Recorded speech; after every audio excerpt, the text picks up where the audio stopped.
Yeah, what's happening? We about to bring that action. Gotta hold it down for my Seattle Kraken. Ay, we going beneath the waves. We going beneath the waves. Get it hype, step onto the ice. Ready for some action. Release the Kraken. Ay, we going beneath the waves. Going beneath the waves.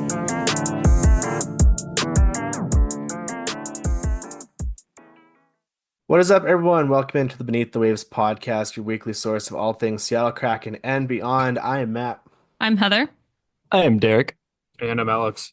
and we are now on to episode 17 of the BTW pod. We'd like to welcome in all our friends, old and new. Huge thank you to everyone who has joined us so far. Dropped a follow on the podcast app of your choice and left a review. We have a not quite as loaded show, but still some Kraken news to cover this week. We have some game recaps. We have a check-in with Coachella Valley and a quick discussion around the sound table. Now, Heather, we had quite the news dump last week, and it's a decent amount of news this week. Why don't you take us through the last week's happenings in the Kraken world? Yeah, we do have a fair amount, not as much as last week, but just some good news and some progress here. So I'm going to start with injuries. Jordan Eberle was fully practicing this past week, no longer wearing that red no contact jersey. Coach Baalsma said it was a baby step and he remains on long-term recovery. We kind of knew, and coach made it clear that he wouldn't be back before the Four Nations break. And coach said that Ebbs will take a few days away from the ice. I know he's taking some time with his family before returning to the rehab program during the Four Nations face-off break. And I think maybe we're actually realistically looking at an Ebbs return later this month or the beginning of March. So I think that's quite amazing from what he went through. So I'm really excited for him. Riker Evans had also been wearing a red no contact jersey, but he's since moved on to a standard jersey. He is still day to day, but progressing per coach. And unfortunately, Brandon Montour got injured in the first period of the Flames game. We are told it's an upper body injury. He did not return to that game. That's really all we know about that. So I'm hoping that the Four Nations break is well timed and he can take some time to recover and come back soon. And that's true for all of our healed Kraken, including Yanni Gourde, who's still recovering from his surgery. A couple of roster moves during this break. They reassigned Cale Fleury and Alex Stez to Coachella Valley. They also put Mitchell Stevens on waivers. And the reason that Stevens had to be placed on waivers is due to the number of games that he played for the Kraken. So he had played 30 days on an NHL roster and played 10 games. NHL games since his last waiver. That's why he had to do that. He did clear waivers with no issues. Those three, Fleury, Stezka, and Stevens, we're expecting them to be playing games in Coachella during the Four Nations break. The Kraken also called up Victor Ostman, and I actually think this is a really cool move. I would just want to say a big shout out to Curtis from Sound of Hockey, Deep Sea Hockey on X, just for making this really easy to understand because it was a little confusing to look at first. It sounded like there might be 4 goalies down in Coachella, and that was odd. So that is not what happened, but it's probably paper only, and it also carries a monetary value, and it's kind of like a bonus for him, which is so cool. So there's a 2 goalie minimum on each NHL roster. So calling him up is kind of rewarding him for his good play with the Mavericks, because that's where he's been. That's our ECHL team. The Kraken can come back for their first practice after the Four Nations break on February 18th. So if Ostman stays on the roster until then and is reassigned that day, then he'll make around $45,000, which is a prorated daily amount of his NHL level salary, which is currently the league minimum of $775,000. So considering that his minor's salary for the whole season is $82,500, this is like a huge reward for him for, his dedication and his play. And he's had a huge workload with the Mavs. So I think that's just really a cool thing for him. So yay for Victor Ostman. He's probably not going to play clearly, but making a little bit of money to sit on the paper NHL team. Hey, all for it. And last little piece of news is that Capo Kakko is representing Team Finland for the Four Nations tournament. He is the only Kraken player in the Four Nations tournament. The first game for him is Thursday against the U.S. And just a side note that if you want to watch with other fans, the 32 Bar and Grill at the Kraken Community Iceplex is also going to have some Finnish food specials while they're showing the game. So on Thursday, I hope the U.S. wins, but that Capo Kakko has a really good time and a great game. All right, Heather, awesome. Thank you for that. Now, in lieu of a vibe check, because we feel more often than not recently, it's just the same absolute bummer from week to week. We're going to mix things up a little bit, and we're going to have a mini game, sort of, or of trade or no trade. So This list comes from Darren Brown of Sound of Hockey. He had an article up earlier this week detailing potential trade moves ahead of the trade deadline of Seattle Kraken players and if there was a high likelihood they could go, if there's just a shot in the dark chance they could go, or if it's just an absolute no chance, but we're just having fun and throwing names out there. So we have curated this list and we're just going to make our way down and see who we think is going to be saying happy trails from the Seattle Kraken when that trade deadline comes on March 8th. Starting off with Mr. Injured, Yanni Gord. Do we think he stays or do we think he goes? Trade. 100% he's gone. Absolutely gone, see ya. Uh, are we bummed that he's gone for probably significantly less than he would have pre-hernia? I mean, of course. Absolutely. Always.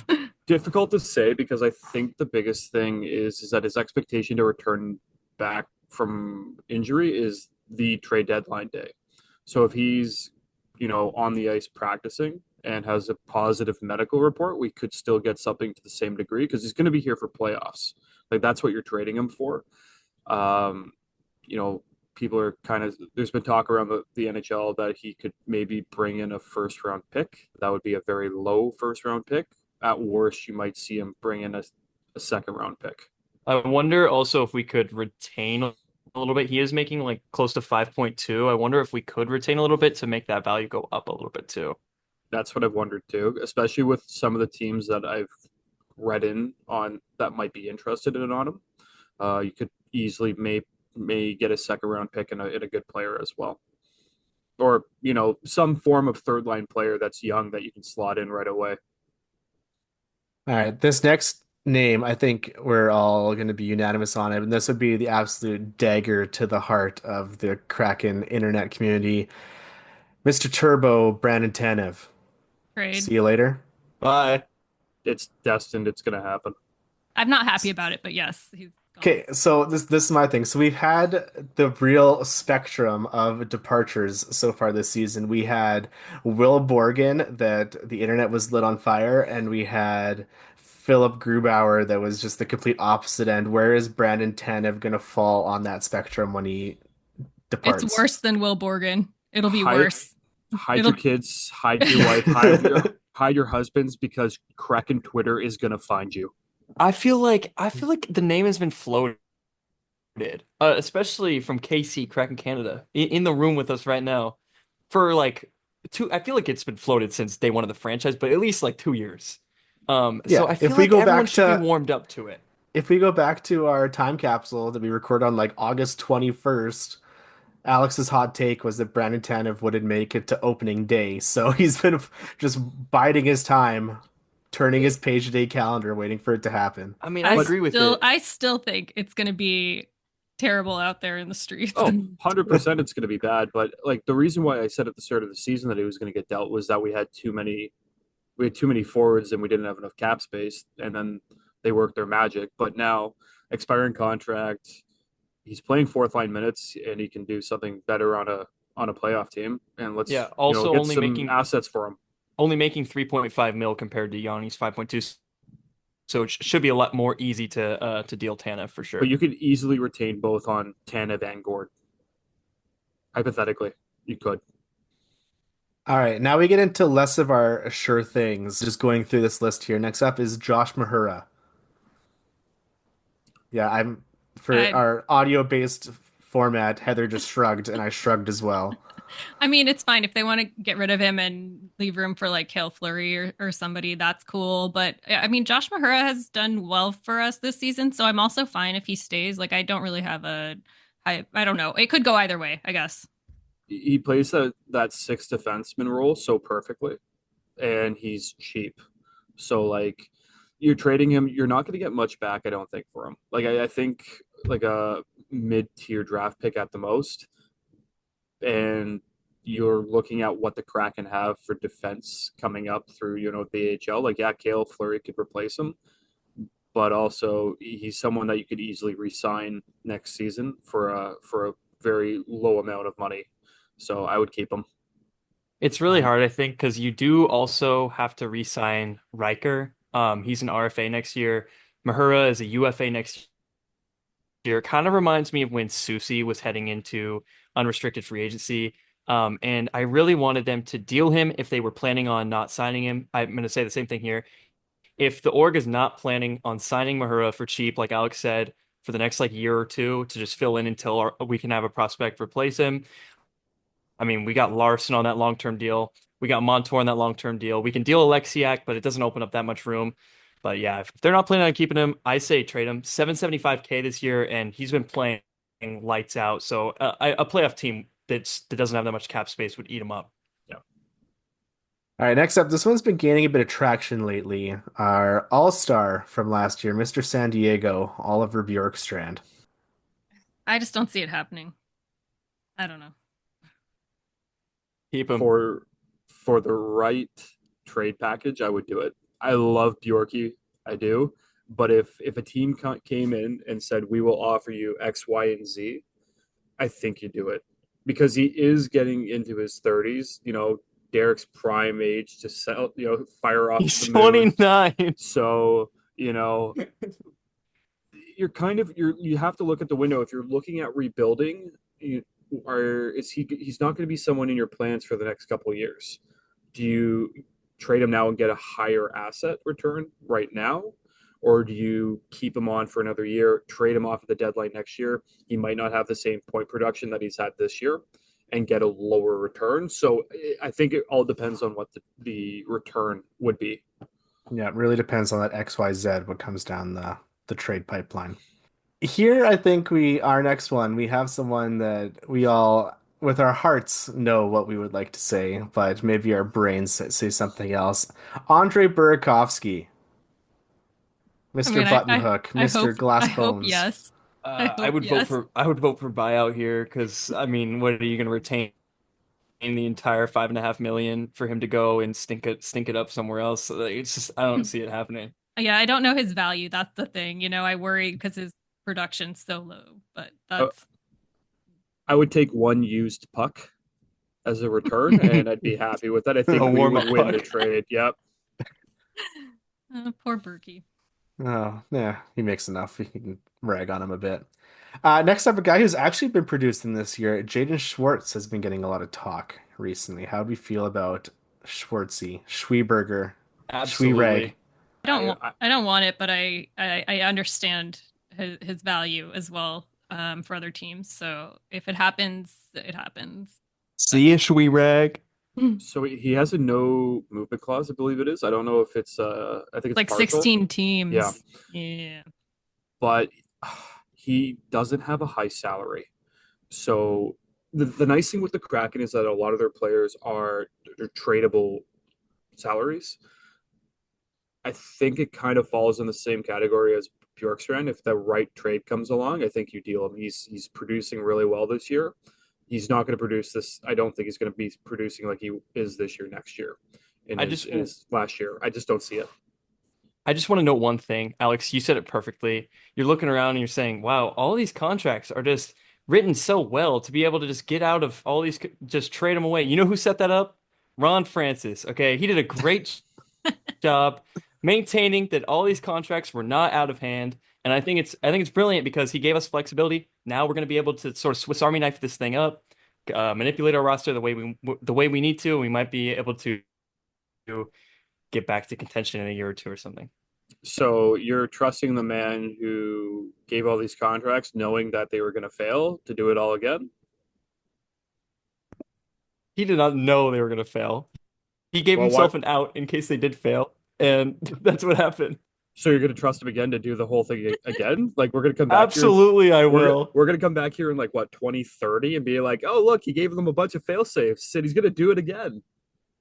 In Ron we trust.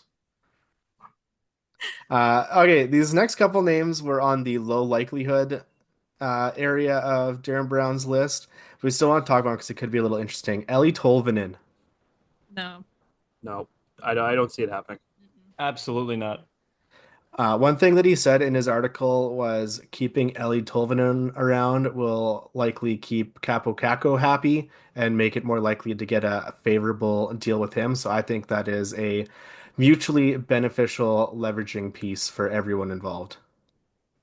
100%. Yeah, he's also 25 and pretty cheap right now. So This next one, Jamie Alexiak. I would trade.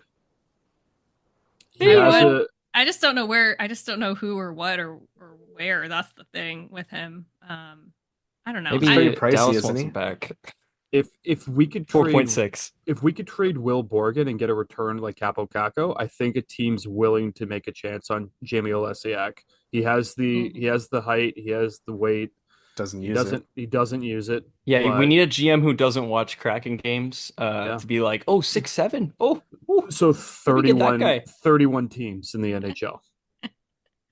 So we have a No, chance. no one scouts the Kraken. But honestly, I think he's a good trade candidate.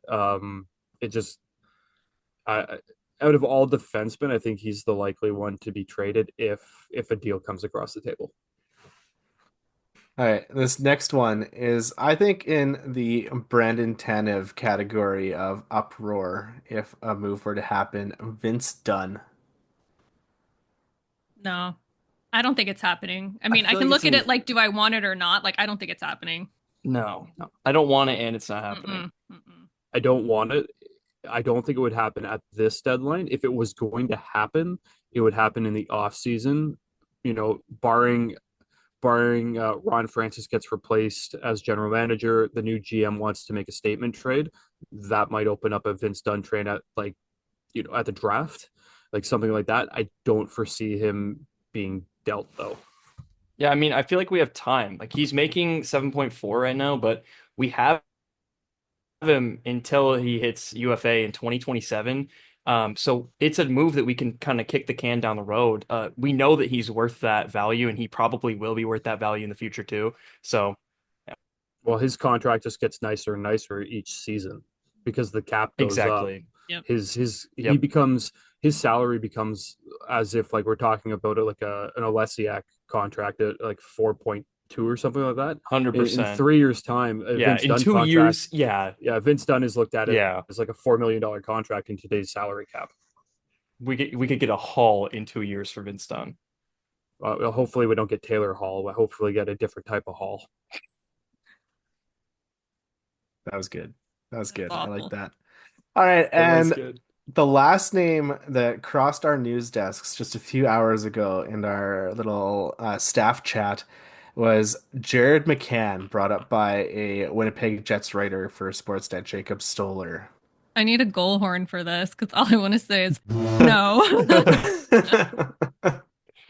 Ugh, this is media bias. This is some weird Winnipeg media bias or something. Um, Bjorkstrand and McCann, I feel like are similar. They're both like 28, 29. I think they'll both be integral to a rebuild. I don't think when you rebuild, I don't think you just throw away every single one of your players and say, "Oh, let me replace it with an entire AHL squad." You still need those like mid to older type players, exactly how the Kraken started in our inaugural season, just with better players, obviously. But yeah, getting rid of McCann, getting rid of Bjorkstrand, I don't really think makes sense. Obviously, we settled ourselves down with like Stevenson and the Beniers contract, maybe, but I think these two guys need to stay. Gonna use the words of Will Smith. Keep Father's Canner's name out of your mouth. Got two horns this Two week. goal horns. Oh no. I don't Look know what if I started. have the capabilities of doing that. You want to drop one, no, Matt? No, I'll save it. When you least expect it, it's just going to come out of nowhere, off the top rope. Are there any wild cards that were not listed that you think might have any potential whatsoever? Joey Decord. Don't make me pull the goal horn out again.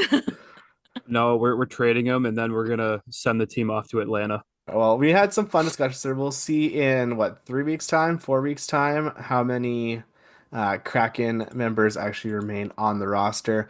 But let's get back to talking about our team of now because we did have some games that took place last week. It was the most midweek you could possibly have with 3 games, and we had 1 win, 1 loss, and 1 overtime loss, or 1 shootout loss, pardon me. And that shootout loss started in game 55 against the Detroit Red Wings first, and most importantly, This was a stream game. So we want to say a huge thank you to everyone who joined us that night. The stream was really quiet at first. We will say, we're like, oh, what's going on? Where is everybody at? And then as the team started mounting this comeback, everyone started coming in and we experienced this resurgence of Kraken hockey together. It was absolutely awesome to see. Unfortunately, we lost in the shootout, which has become a very common trend for us in the last couple games. And our stream record now moves to 9 wins, 2 losses, and 3 overtime or shootout losses.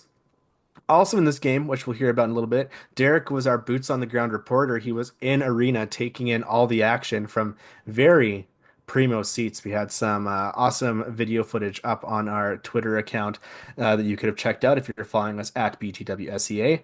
Now, the Red Wings came into CPA riding a 6 game win streak, so it was going to be a tough one to battle out for the Kraken. Joey was once again in net with Steska on the bench as backup. Scoring opened about 3 minutes into the game with Detroit's Lucas Raymond tipping in a shot from Dylan Larkin.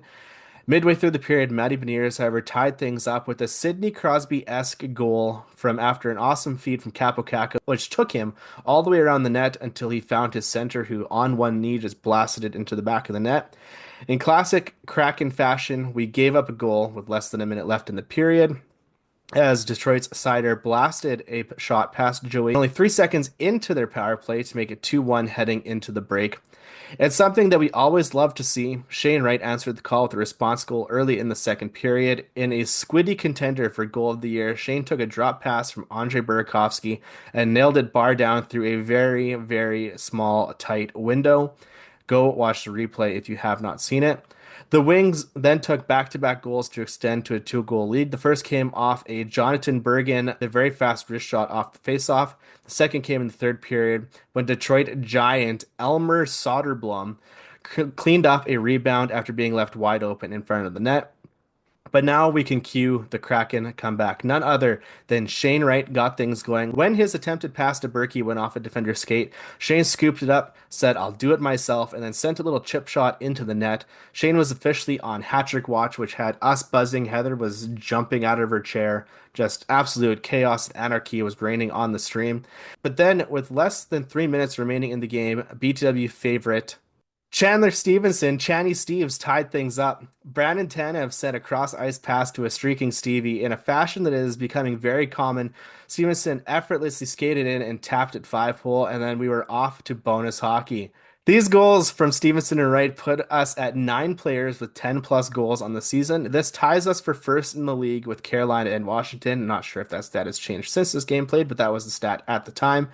Much to Heather's delight, she got to lead our watch party through the overtime as her stream, as per usual, was the furthest ahead. Not a whole lot happened here in these 5 minutes, and we were off to a shootout. Much like the previous shootout this season, the Kraken did pretty horribly. We had the young lineup of shooters, which we did love to see with Maddie, Shane, and Capo. Unfortunately, they all missed their chance, and we were put away by a single goal from Patrick Kane. Worth noting, with this shootout goal, Patrick Kane set a record for the most shootout goals in NHL history with 53. History is still kind of cool to be part of, even if you're on the wrong side of it. Remember when Brad Marchand earlier in the season became the top penalty shot scorer all time against us? The Seattle Kraken just really love helping set up other people for milestones. We like being the opposite end of that highlight reel moment. So in the end, this was a bit of a letdown, but hey, taking a single point still made us feel pretty all right. I definitely have Shane's first goal marked down for my squiddy, potential squiddy, because it was such a great goal. He's so smart. Also, I would have lost my mind completely if he had actually gotten a hat trick that night. Like, I would have just like jumped up and danced in my stupid boot, and it would have been delightful. But I just think if you can do 2 goals, maybe this season, you just never know. Just hope to see it. After the game, Coach Bilesma was talking about Maddie and Shane and said they're a big part of our team. To see Maddie the way he's grown in the last 20 games and Shane on the score sheet repeatedly, the goals are coming from our young guys. It's good. So I love to hear that, because I do feel like we've been talking about we need these younger players to play more and step up. And we're seeing that now when they're getting these opportunities. And speaking of young guys, I'm not upset that the shootout included 3 younger players. I'm all for it. Like, it didn't go our way, but they usually don't anyway. So there's nothing to lose there. May as well help them get some reps and, give them some practice. So I actually think it was kind of refreshing. But I do hate when I'm ahead in OT because it's a lot of pressure to sit here and everyone watches me and not the game. I hate it, but it's just what I have to deal with. Also, during this game, Derek, I'm gonna have you talk about because you could see it, but Shane Wright was definitely visibly irritated and angry during this game, and I feel like it was just so many missed opportunities, so many passes that should have gone to him that just were not making their way to him as he was open, and I think that was really upsetting for him. But yeah, it was he was just Shane was not having a good night that way. Good night point wise, bad night just overall with the connectivity, I think, of the team. So just two quick things on this game. Shane Wright needs to play more. It's a proven fact. When he's playing the way that he's playing and he's only getting 13, 14 minutes a night, you can hear Bilesma say, "Oh yeah, the young guys are really starting to score." My first take is, so why aren't you playing him more? So that's that. And then second is we really need to get rid of the shootout. Um, the Four Nations way of doing it is they're doing 10 minutes of overtime, and that's what I would love to see in the NHL. Just get rid of the shootout entirely. It's just a useless little thing, and the Kraken suck at it. So maybe the Kraken could actually capitalize in the overtime. But yeah, overall, great comeback in the sense of of a game for the Kraken. Just unfortunate that we lost in the shootout. But hey, we got another point for our stream. We got almost as many points as the Sharks do on the season. So good luck, Charm. We are. As Matt alluded to earlier, I was in some remarkably good seats. I was like row 3 right behind the Kraken's bench. So the entire game I was able to see all of the sort of operations going on, the Dan Bylsma gum smacking, Jess Campbell on her earpiece, just all sorts of good stuff throughout the game. A couple of things I noted were that Bjorkstrand, after a lot of his shifts, looked consistently frustrated as well. Just sort of like looking over it like very, very, very frustrated with like the way it almost seemed like his teammates were playing, and just like certain things that were not going well for him out there. He would just look over to the bench and just kind of have that universal look. I think all of us understand for like frustration. And as Heather mentioned, Shane Wright as well. He would consistently skate over to the bench, and then like when he was like 5 feet away, just you could tell he was screaming that word that Heather and Alex said earlier that we had to bleep out with the goal horn. So yeah, Was the word and notably, yes, there. Okay, there we go. Of note though, Shane Wright was one of the 3 to take the shootout shot as well. And when he missed his shootout shot, he also did that on his way back to the bench. I think he did it like 4 or 5 times the whole game. So yeah, definitely a lot of frustration from Shane.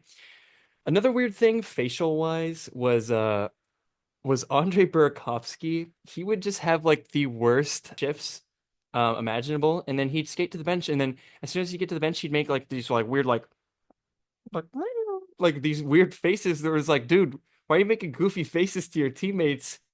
That was so It was great for very audio strange. format. Thank you.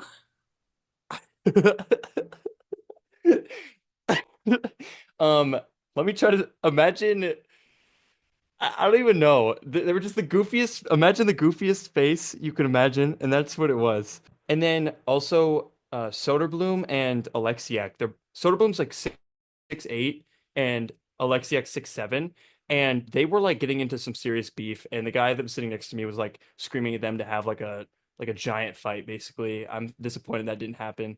Yeah, Montour also got in some hot water. He like stole this guy's stick, and I saw like the entire other team's bench just like kind of trying to chirp Montour from where they were. So cool experiences from being up close. But that takes me into game 56 against Alex or Kraken Canada's team of past, the Toronto Maple Leafs. This was a 3-1 loss for the Kraken, and it was also an ESPN Plus game, so that means Holy Mid broadcast alert, calling McMahon when talking about his 40-goal season for the Kraken. Just a bunch of BS, but it's whatever. The first period, the game seemed pretty even for the first 5 minutes or so, until about 12 minutes and 37 seconds left in the first period when Philip Myers scored his 9th career goal through 180 NHL games on a shot that Matty Beniers deflected past Decourt's glove. Matty honestly should have stepped more in front of this shot or backed off of it more. He was all by himself, and there were no Toronto players past Myers really. Um, they were just kind of all on the blue line, and this was Myers' first goal since November of 2022. He's like, yeah, I just kind of threw a shot on net. I'm just glad I got like a lucky bounce basically. And Beniers is like, man, bro, why do I always got to do this to my team? And then I'm like, yeah, dude, honestly, you should probably go do it on somebody else's team. But anyway, there was a crazy net front battle in this period with like six players sprawled all over the ice, waving around to bat the puck in. But Stolarz, in his first game back from a knee injury that has kept him out since December 12th, tracked it very well. So two players that are just kind of bouncing back and just having great games against the Kraken. Um, this is also a red hot Maple Leafs team. They had been 3-0 in the last three, and it was also a red hot Bobby McMahon that deflected in a pass from Morgan Riley late in the first period, going up 2-0. So now we have two goals against Joey, and both of them are deflections. One was by Matty Beniers, and one was by McMahon. And then in the second period, there was crickets until the middle of the second when Matthew Nees tipped in a shot from Jake McCabe. And this was controversial. And if you're a Kraken if you're a Kraken fan, there's no way you thought this was a good goal. Personally, I'm fine with the call because even though his stick is like way above the crossbar in the beginning, I feel like the puck hits it like right around where the crossbar was on his way down. Obviously, since I'm a Kraken fan, I didn't like it, but this solidified all three goals against the Cord being deflections. The first one being a Matty deflection. So, I mean, we talked about it in the game before too with deflection goals, but Decord is, anything that he can see, he's snaring. But all these deflections and tip ins, like that's what the Kraken need to start doing a lot more. It's what good teams do. Saw it with Dallas in the playoffs a couple years ago a lot. But anyway, Eli Tolvanen avoided the shutout for the Kraken by unleashing an absolute snipe over Stolarz's shoulder. And Decord saved 27 out of 30 shots. 90% of the shots he faced were saved. And this is a respectable game, especially considering everything let him was deflected. And then Stolarz saved 26 of 27 shots in his first game back since December. But since they were Kraken shots, I feel like the number should be listed as like closer to like 15. And yeah, the expected goals were 4.03 Toronto to 2.74 Seattle. So, as somebody who's watched both teams closely over my long tenure as a hockey fan, I was excited for this game mainly because unfortunately, I kind of knew what the outcome was going to be before the puck was dropped. Because you're watching, the Maple Leafs in a team that are going to be, fighting have basically secured a playoff spot, but are going to be, joining the first green after the first round. So that's not too shocking. But when they come and play during the season, they're pretty dynamic against the Kraken, who really aren't. But overall, I think you just saw the difference in what a playoff team looks like in the Maple Leafs compared to a bottom feeder in the Kraken in this game. Just heavily outplayed, heavily just outshot and outworked in every single way. And they did face a really hot goaltender in Stolarz, but overall, it was just one of those games that you knew right from the get-go they weren't going to win. I have to say that this game was horribly officiated on both sides. The Brandon Montour high stick that Austin Matthews got a call for in the third period when it was Montour's stick that hit himself in the face was one. The Matthew Nyes goal that really shouldn't have counted, in my opinion, because you're looking at from two cameras. Like apparently there's no other camera that the NHL has that they can review it. But we were saying it I mentioned in our chat that Matthew Nyes is like 6'4".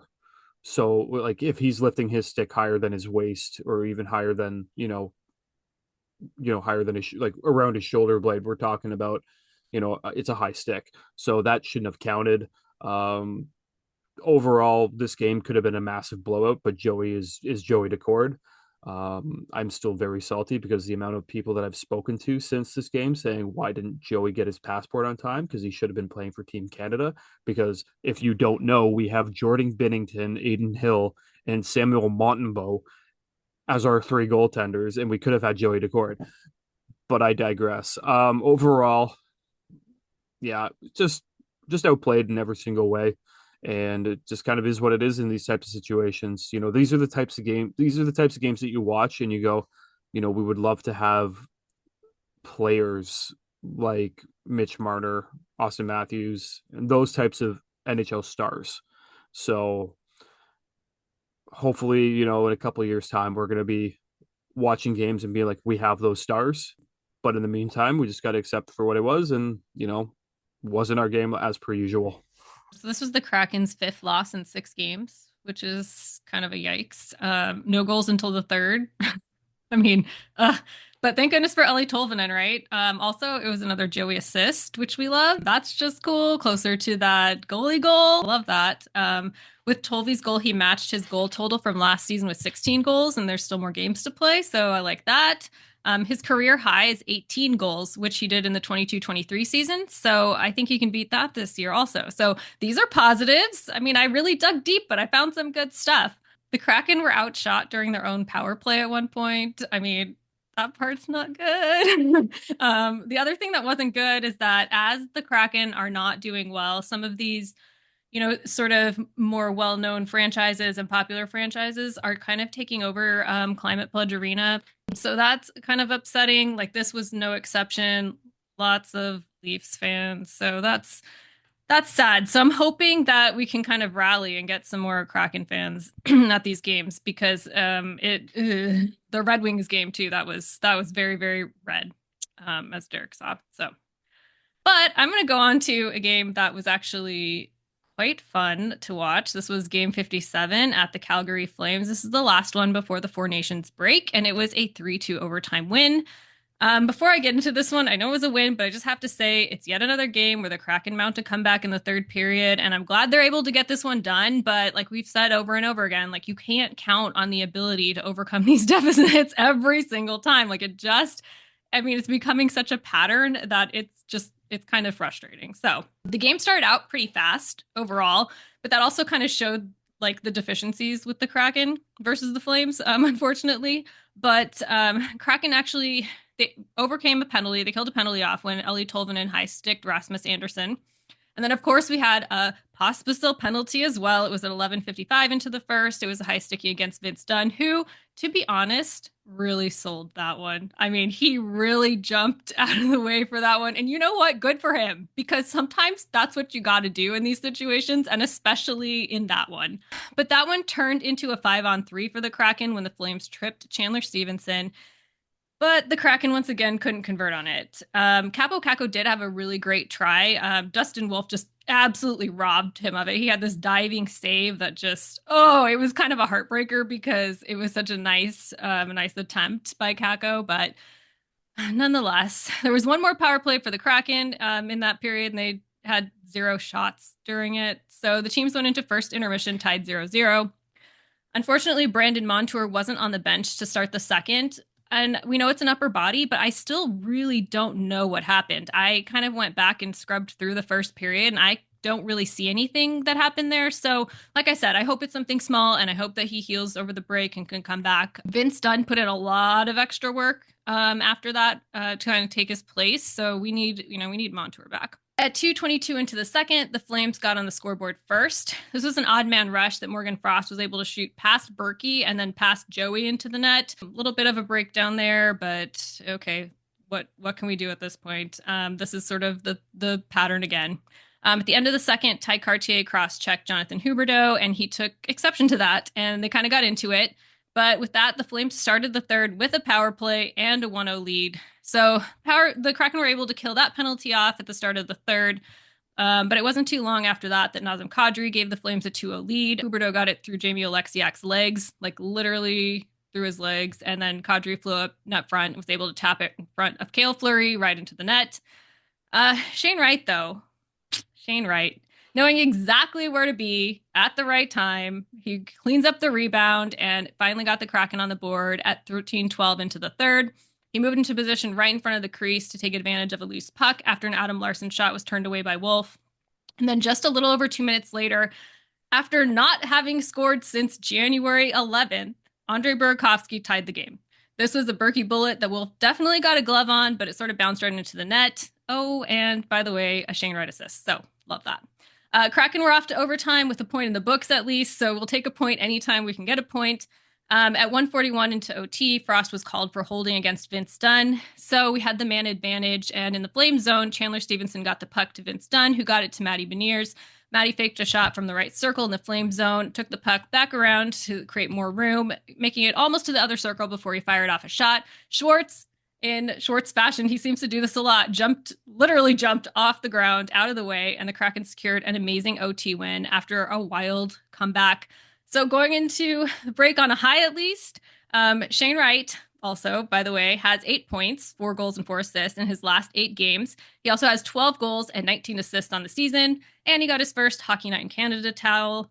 And one last thing about Shane Wright is that when Matty Beniers scored in overtime, he was standing behind Berkey and basically wrapped his arms around Berkey and Berkey's face and kind of like smothered him in excitement and happiness. And it was just one of the most delightful things I've ever seen in my entire life. And I loved it. So this game was fun. I'm so glad I was able to watch this one because it just was like a breath of fresh air to see them come back and win after these games that have just been sort of ho-hum. Yeah, this one's very stereotypical Kraken experience that we've had recently, where you have to sit through 40 minutes of just getting pounded on, and then finally things start to take a turn for you. And I was listening to the radio broadcast for this one because my eyes were very sensitive from surgery, so I was just gonna take it in with Fitz and Al and just listen to it. Seeing the highlights after, especially the Vince Dunn WWE style sell job of that high stick that he took and basically did a backflip out of his skates to sell, was pretty wonderful.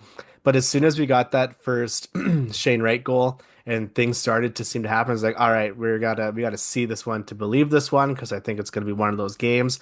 And yeah, if we have like our Joey shirt right now that has his pump kick celebration as his sort of Jordan style celebration or silhouette, I think Jaden Schwartz's tuck jump has to be his because I think so many times this season he's had to jump up. Sometimes because get drilled by it because he doesn't jump quite high enough. But that little tuck jump that he does as a screen to get the pucks by is just awesome. And yeah, that Shane Wright face wash on Burakovsky was just absolutely delightful. Yeah, I think this was the 7th multi-goal comeback win of the season for the Kraken. And I remember when it was 2-0 and just being like, I was texting my friends, I was like, oh, dude, the Flames own us. It's like, the Flames, dude. Oh, hate the Flames. And then, Shane Wright, I know, Heather, that you do not like Burakovsky weighing Shane Wright down, but honestly, it's a different story. It's Shane Wright elevating Andre Burakovsky, enabling him to do what he hasn't been able to since January 11th. And no, just it's so awesome that Shane Wright's line is what contributed to the entire comeback. That's so cool to see that. And obviously we want to see him get more minutes. Everybody does. It's crazy to me that like I still get excited for games like this, for wins like this when I know that like the season's over. But it genuinely did feel like cool. It was like, oh my God, let's go. Oh my God, let's go. Oh my God, let's go. So I mean that's cool that the Kraken can still deliver that to fans and that hockey can still do that even when everything's in the everything's already packed away in the poop sandwich. So yeah, I like this game. These types of games are really hard to watch, especially when you're on the East Coast, because the Kraken are getting absolutely dummied for 40 minutes, just kind of like what Matt said. And your initial thought is it's 11:30. I'm tired. I want to go to bed. But the Kraken are the type of team that play a solid 10 minutes of hockey in the third period. So you're either going to be waking up and being like, man, I wish I stayed up for this, or you're going to be, man, I should have gone to sleep because we didn't wake up in those last 20, or you can stay up and be like, that was a great game. I'm very glad I stayed up because that was a great game. Um, Shane Wright's just continually doing what he has proven that he can do this season, game in, game out. And ironically, made a little post mid game after we tied up the game, stating that Shane Wright had more points at the time than Matty Beniers for the season. And then Matty tying the game. Oh, sorry, getting the game winner in overtime. So they actually have the same amount of points at 31 points this season. And I think it's kind of shocking to see. Was really shocking to see that because Shane Wright has been playing lesser minutes. So just play him more because I feel like if you start playing him more, 50 points is something that could easily be done. So that's one thing. And secondly, gotta love it when they beat the Flames. I don't know what is with the Flames. I don't like them. So when the Kraken can, pull off a win somehow against the Flames, it's really great to witness. But with that, we're going to continue I do want to talking say about. I do want to say quick. Um, Andre Burakovsky got the belt at the end of this game, No, and that now has him tied with Jaden Schwartz and Vince Dunn for most belt wins this season. So trade him now. But is shame he on all going of to hold us. on to it? No, Because he's going to lose it He in didn't drop Mexico. it. He did not drop it.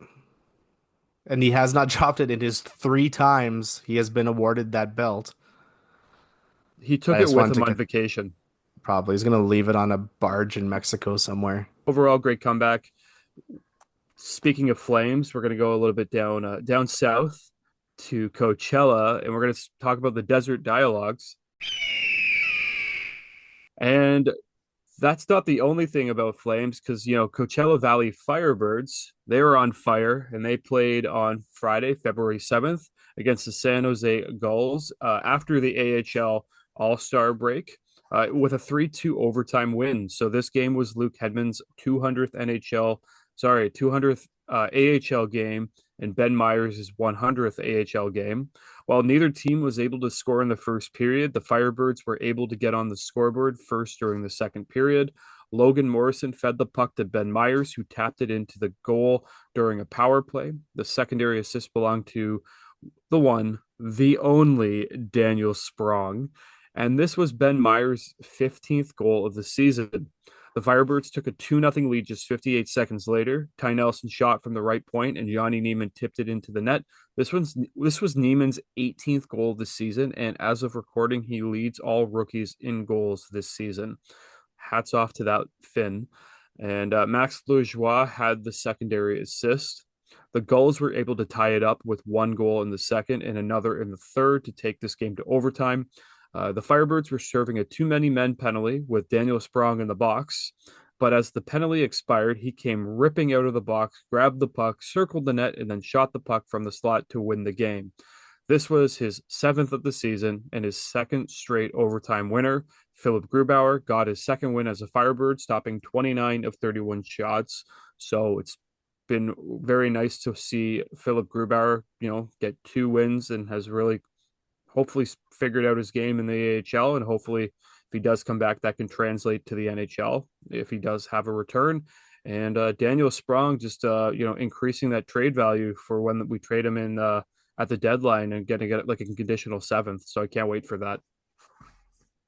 Because it was the AHL All-Star break, that's the only game we have to recap today. But the Firebirds do play on Wednesday, February 12th at the Henderson Silver Knights, Saturday, February 15th versus the San Diego Gulls, Sunday, February 16th versus the Bakersfield Condors. And they also play all through the Four Nations break. So definitely check out some Firebirds hockey while we have a break with the Kraken. It's a great time to do that and support our up-and-coming players and some of our just serial AHLers that are also super productive and impressive down there as well. Our top Firebirds right now, we have Ben Myers, who has 34 points in his 38 games played. Yanni Newman has 30 points in his 45 games played. And Logan Morrison has 28 points in his 46 games played. The AHL standings, Coachella is sitting in third in the Pacific Division with 56 points in 46 games played. They're right on the heels of the Colorado Eagles, who have 56 points, but in 43 games played. And the Calgary Wranglers are still sitting in first, but the gap is closing as they have 61 points in 47 games played. This is going to come down to the wire, and it will really be interesting to determine, who plays who in the playoffs. All right, and with that, we're going to take a side chat around the sound table.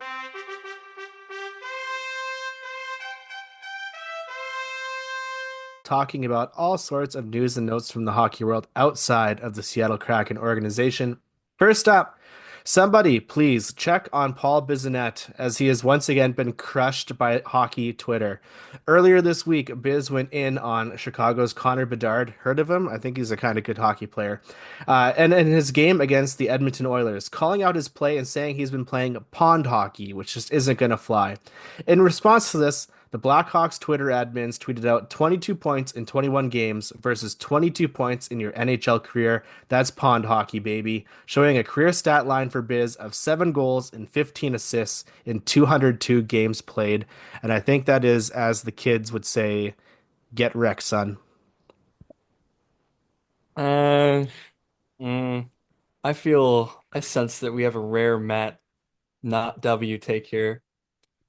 I am on I'm on business side here. That was soft. That was soft by Chicago to sort of make Bedard look like this like person that cannot be critiqued. Because I mean most media people are not going to have played in the NHL at all, like, us. But like I feel like I feel like that doesn't really detract from like our ability to have an opinion on like say Burakovsky like crap in the bed every night. Oh, Burakovsky, you just be like, oh well, whatever, Matt. You've never made an NHL team. Like Oh no. Poor me who can't even skate backwards and doesn't make $6 million a year. I was gonna say Shit. poor Paul Bisonetti who like makes a crap ton of money doing what he does too, right? I just I get your point though, Derek. I got what you mean. I I'm in the agree. same form. I agree with Derek on this one because at the end of the day, like we're talking about Connor Bedard, who is arguably one of the best young up and coming players, and the way that they're trolling is they're trolling, Bissonnette, who was a career fourth line AHL player. So it just kind of seemed it fell flat in my opinion. Like I saw it, I laughed, and I was like, that's a little bit of an L there. Thought Chicago would take the high ground, but they never do. So wasn't shocking in the slightest. I don't Yeah, like Biz. I just want to make that clear. Biz always takes the high ground, so you'd expect everyone else to as well. He never Yeah. insults our team's mascot or anything. Maybe it's just my Never. undying buoy loyalty that wanted me to just soak in Biz getting dunked on. Anyway, let's move along to the next thing. It was announced today by the QMJHL that starting this season, all Rookie of the Year award winners were going to be awarded the Sidney Crosby Trophy. And I just thought that was a great acknowledgement of Sidney Crosby, his career, and his impact on junior hockey here in Canada specifically. It's not every day you get a major trophy named after you. It's exciting. No offense to the QMJHL, but it's like the third least exciting CHL league. So, to add a Sidney Crosby trophy, that's pretty exciting. So, hats off to them. That's something that's, I think any of the players would be vying to get that trophy now. How do I get an award named after me? I don't know. I had a conversation with a coworker at school the other day saying that we wanted to make a Matt and Jesse memorial scholarship, but it's a memorial scholarship while we're still alive. So I think just if you have enough money to throw at something, you can put your name on any piece of hardware and we can get that Heather award for Shane Wright excellence or something. The I Kraken like Canada Bleach Award. it. All right. Now, everybody get hyped because the most talked about in international hockey event is here. No, I'm not talking a Four Nations face-off. I'm talking the 2025 Asian Winter Games, which are underway, and the ice hockey results are absolutely delightful. Some highlights are Turkmenistan shutting out Macau by a score of 26-0.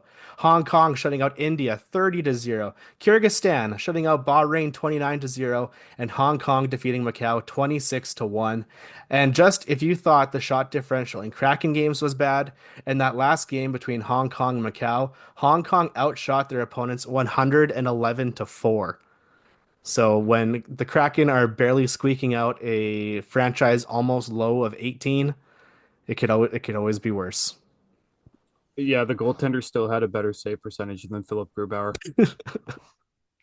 Just imagine if you yeah, that's low hanging fruit, but just imagine if you had a fundraiser for Macau shots. Would Oh not man. be not be good. I'd be bankrupt. Heather's reaction on that was priceless. All right, and lastly, as we always round out the sound table, we have Ovi record watch, and Alexander Ovechkin is now sitting at 879 goals, only 15 away from matching Wayne Gretzky's record of 894. And now, Heather, do you want to let us know what the week ahead looks like? I would love to. The NHL is on the Four Nations break, so the next Kraken game is not until Saturday, February 22nd. The Kraken actually kick off the last stretch of the season with a back-to-back, so that's going to be interesting. But we are also taking a little break since the Kraken are, so no streams or pod next week as well. And Derek, although we will not be streaming and will not be podding, do you want to let people know where they can find us online? Yeah, I mean, first of all, I just think we all needed this break for sure. Like just, just don't have any Kraken TV available for consumption for a little bit and let us all reset because we know if it's there, then we're definitely gonna consume it, and that's probably not always the best for us. But make sure to subscribe to the YouTube. Go to bit.ly/BTW store to go check out the Joey fist and leg pumping that Matt was talking about earlier. Absolutely sick shirts in there, sick stickers, anything you want. And then please drop a follow and 5-star review on the podcast app of your choice that you're using to listen to this. And going into the Four Nations face-off, I just wanted to kind of make clear, we do have 2 Canadians, we have 2 Americans. I just wanted to make clear, BTW, where our loyalties lie, okay? And here at BTW, we are the land of the BTW and the home of the SEA, okay? So take that for what it's worth. BTW SEA, and yeah, that's who we're going to be supporting in the Four Nations face-off officially. That's our official declaration. Yeah, thank you for listening. Have a great rest of your day. We going beneath the waves, going